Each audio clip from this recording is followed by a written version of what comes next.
Լիբանանի Հանրապետության նախագահ Զորավար Ջոզեֆ Աուն Միացյալ Նահանգներ մենք կնկատենք, որ վերջին օրերուն Միացյալ Նահանգներու բարձրագույն մակարդակի վրա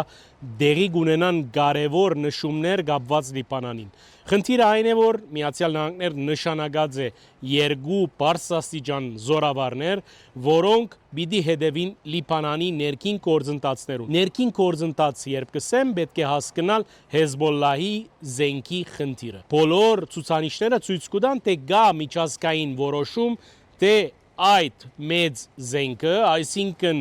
ծանր հրետանին, թնդանոթները, հրթիռները եւ այլն, այլևս կպատկանին անցյալին։ Թե Հեզբոլլա ինչ կերպով պիտի դիմադարձի այս բոլորին, վաղ է այն մասին խոսել։ Սակայն հստակ է, որ Լիբանան կմտնե դրական հունմը այս բոլորի մասին հետևեցեք մեր լուրերուն։